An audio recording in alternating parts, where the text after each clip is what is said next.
In a significant success for law enforcement, a joint operation led by the police in the Banshipara area under Bishalgarh Police Station has destroyed approximately 55,000 cannabis plants.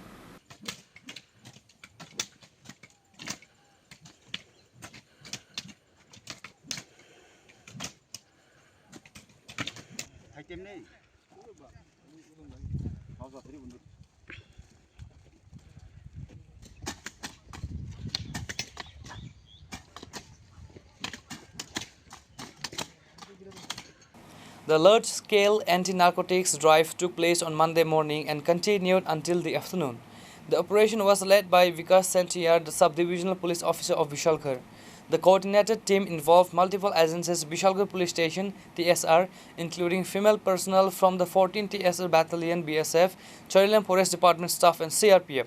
During the intense search, the joint team successfully located and destroyed the illegal cultivation across multiple plots. कि Vishalgarh police station के under में बंसीवाड़ी एक area है जहाँ पर बहुत बड़ी मात्रा में गांजा प्लांटेशन किया जा रहा है।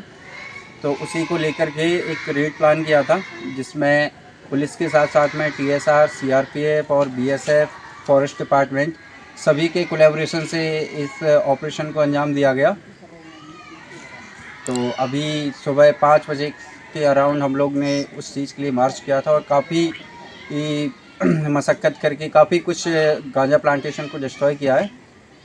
इसमें अप्रॉक्स 100 से ज़्यादा हम फोर्स लेके गए थे ताकि किसी भी तरह की कोई इंसिडेंट ना हो और ज़्यादा से ज़्यादा मात्रा में हम गांजा प्लांटेशन को डिस्ट्रॉय कर सकें।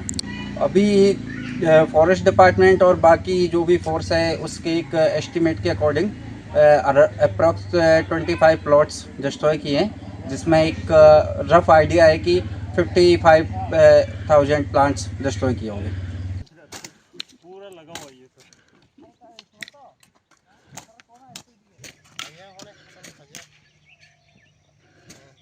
The total count of destroyed plants across 25 plots reached approximately 55,000.